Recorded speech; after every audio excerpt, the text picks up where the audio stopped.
There is a great new kind of exploratory piece, I should call it, in the Washington Post that really takes a good look at the marriage between Kellyanne Conway and her husband, George. For those of you who haven't been paying attention along at home, George Conway is a huge Donald Trump critic. He is now. He used to love Donald Trump. He wept on election night, and he freely admits that because he was so happy that Trump won. Well, now he hates Trump. And he tweets about it constantly. He attacks him on Twitter. He fact checks him. He refutes his more dubious legal claims on Twitter. It's quite fun to watch, actually, if you have a little bit of time. So obviously, Kellyanne Conway, being Donald Trump's biggest lying supporter, married to a guy who spends his days trolling Donald Trump on Twitter, surely there's got to be some friction in that relationship. And according to this new Washington Post piece, there absolutely is. Reporter Ben Terrace actually spent time with the Conways in their home, went hiking with them to kind of really get the story, get to know these people and try to present them as, hey, they're just like every other couple out there that argues about things and they laugh about things, and aren't they just decent people overall? For the most part, the entire article is not worth your time whatsoever, so don't bother reading it. We all knew that they were going to have some issues and butt heads quite a bit because he hates Trump and she loves Trump. But there is something buried in that article that is probably one of the most important things we have learned about this administration in months. And I'm going to read it to you. The reporter says, "You told me you found George's tweets disrespectful." Kellyanne responds, "It is disrespectful. It's a violation of basic decency, certainly if not marital vows, as a person familiar with the relationship."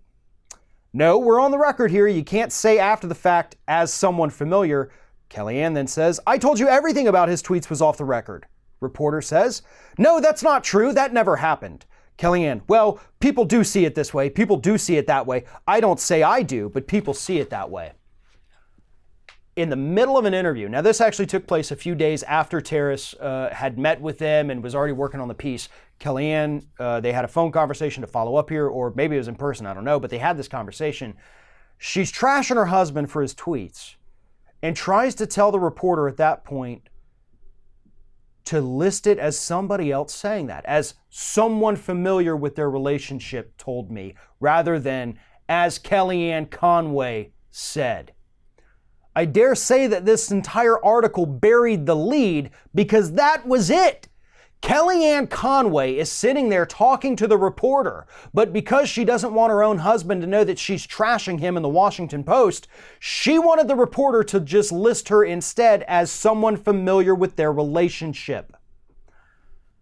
How many times have we read articles that we see Donald Trump get pissed about, we see his supporters comment on our videos when we talk about him, that list the source as someone close to Trump, someone familiar with the administration, as a senior anonymous staffer? Those little phrases pop up in stories every single day. So I ask you this, how likely is it that some of those are Kellyanne Conway? After all, we have proof right here that she attempted to be listed as an anonymous source in this article about her and her husband. So if she is willing to trash her husband or lay out all the dirt about him and her marriage, but wants to be listed as an anonymous source, don't you think it's a little likely that she would do the same thing to her boss that she allegedly loves, just like she allegedly loves her husband? Because I sure as hell do. And from this point forward, I'm going to look at any article that lists an anonymous Trump staffer or someone close to Trump. I'm going to look at it as if it is coming from Kellyanne Conway, because what she did in this interview here is not something that she just thought of at the spur of the moment. She knows what she's doing, and this sounds like the actions of a woman who has done this plenty of times in the past.